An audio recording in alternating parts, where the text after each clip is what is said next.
দর্শক দেখছেন গুলশানের বিএনপি চেয়ারপারসনের বাসভবন ফিরোজার সামনে কিন্তু বেগম খালেদা জিয়ার লাশবাহী গাড়িবহর এই মুহূর্তে প্রবেশ করছে এবং এখান থেকে কিন্তু পরবর্তী গন্তব্য হবে জিয়া পরিবারের অন্যান্য সদস্যরা তাদের গাড়িবহর নিয়ে এই লাশবহরের সাথেই কিন্তু তারা সংসদ ভবনের দক্ষিণ প্লাজার উদ্দেশ্যে রওনা হবেন।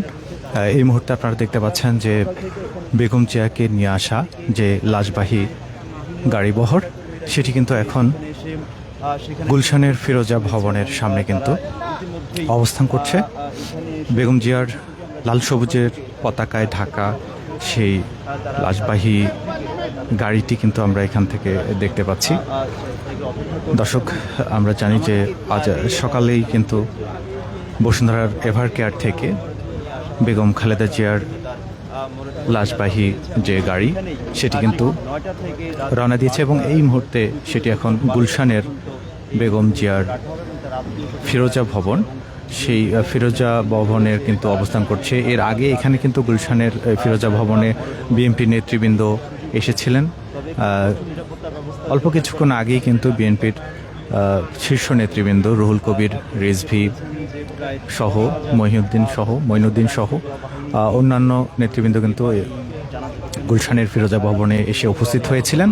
এরপরই কিন্তু এভার কেয়ার থেকে বেগম খালেদা জিয়ার লাশবাহী গাড়িবহর এই মুহূর্তে এসে প্রবেশ করেছে গুলশানের বেগম জিয়ার ফিরোজা ভবনের ঠিক সামনে এবং এই মুহূর্তে কিন্তু এখানে আইনশৃঙ্খলা পরিস্থিতির সর্বোচ্চ নিরাপত্তা দেওয়া হচ্ছে এবং এখানে বাংলাদেশ সেনাবাহিনী, বিজিবি, র্যাব, মেট্রোপলিটন পুলিশ সহ নানা স্তরের আইনশৃঙ্খলা রক্ষাকারী বাহিনী কিন্তু সকাল থেকেই এখানে আছেন এবং অতিরিক্ত নিরাপত্তা ব্যবস্থা এখানে কিন্তু আমরা দেখতে পাচ্ছি।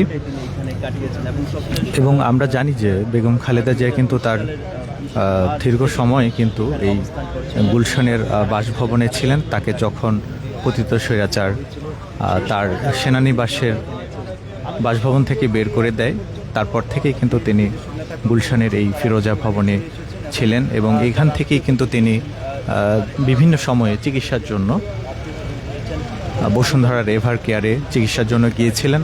বেগম জিয়া যখন জীবিত ছিলেন তখন কিন্তু তার বেশিরভাগ চিকিৎসার সময়টা কিন্তু কেটেছিল রাজধানীর বসুন্ধরার এভার কেয়ার হাসপাতালে এবং ঠিক গুলশানের এই ফিরোজা ভবন থেকেই কিন্তু বেগম জিয়াকে কিন্তু বারবার আমরা বের হতে দেখেছিলাম চিকিৎসার উদ্দেশ্যে বা অন্য যে কোনো কাজে। দর্শক, বেগম খালেদা জিয়ার যে গাড়িবহর এই মুহূর্তে এখানে অবস্থান করছে গুলশানের ফিরোজা ভবনের ঠিক সামনে। আমরা জানি যে অল্প কিছুক্ষণ পরেই কিন্তু এখান থেকে বেগম জিয়ার পরিবারের যে অন্যান্য সদস্যরা রয়েছেন, বিশেষ করে তার জ্যেষ্ঠ পুত্র বিএনপির ভাইস চেয়ারম্যান তারেক রহমান, তার সহধর্মিণী ডক্টর জোবাইদা রহমান, তারেক রহমানের জ্যেষ্ঠ কন্যা জাইমা রহমান সহ অন্যান্য সদস্যবৃন্দ কিন্তু এখানে অবস্থান করছেন এবং তারা সবাই কিন্তু এখানে বেগম জিয়ার লাশবাহী যে গাড়িবহর রয়েছে তার সাথে একত্রে কিন্তু তারা বের হওয়ার কথা রয়েছে। তারা যাবেন পরবর্তী গন্তব্য জাতীয় সংসদ ভবনের দক্ষিণ প্লাজার দিকে।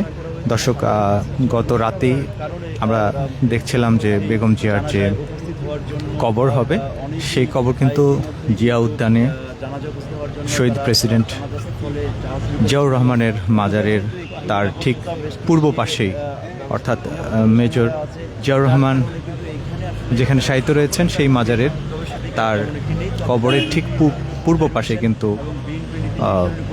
বেগম খালেদা জিয়ার কবর খনন করা হয়েছে এবং গত রাতেই কিন্তু সেখানকার নিরাপত্তা সহ সকল ধরনের প্রস্তুতি কিন্তু সম্পন্ন হয়েছে এবং আমরা যেমনটা জানতে পেরেছিলাম যে বেগম জিয়াকে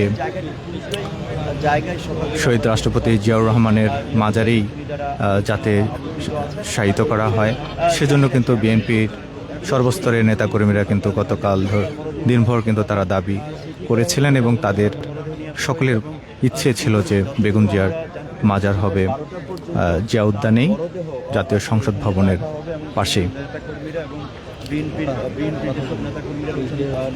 দর্শক, আপনারা দেখতে পাচ্ছেন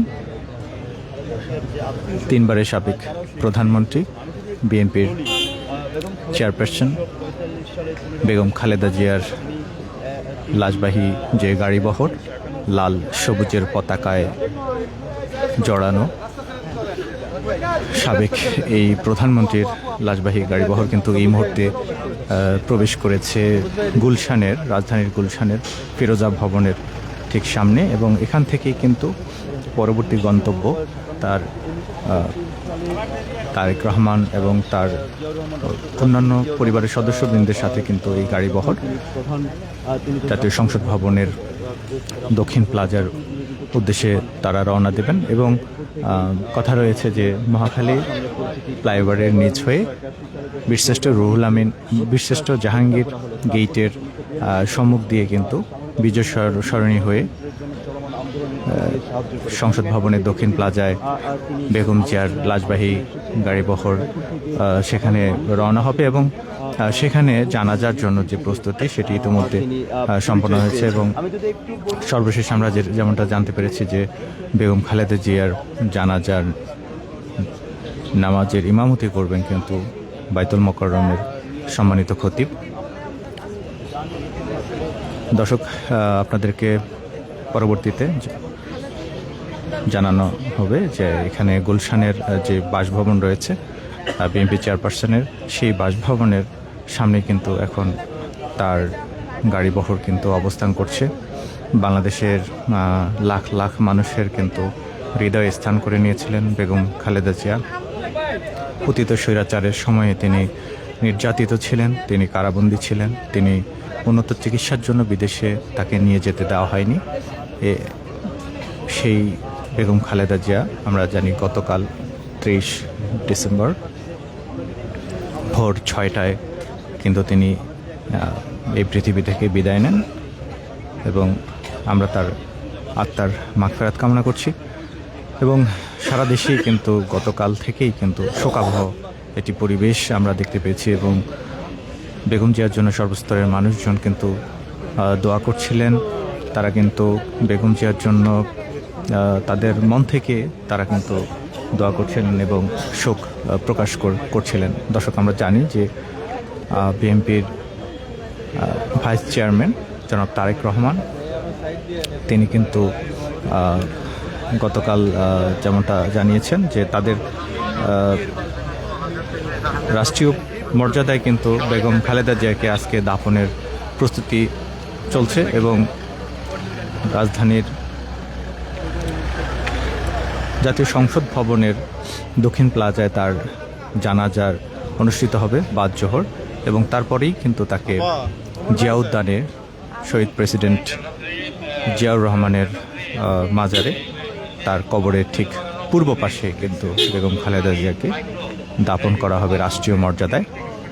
এবং সে উদ্দেশ্যে কিন্তু পর্যাপ্ত পরিমাণের নিরাপত্তা ব্যবস্থা নেওয়া হয়েছে। আমরা যেমনটা দেখাচ্ছিলাম আপনাদেরকে, এই মুহূর্তে বেগম খালেদা জিয়া লাশবাহী গাড়িবহর কিন্তু তার গুলশানের যে বাসভবন সেখানে কিন্তু রয়েছে। এর পরবর্তী গন্তব্য হবে জিয়া পরিবার সহ বিএনপির শীর্ষস্থানীয় নেতৃবৃন্দের এই গাড়িবহরের সাথে জাতীয় সংসদ ভবনের দক্ষিণ প্লাজার উদ্দেশ্যে তারা কিন্তু এখান থেকে রওনা দেবেন।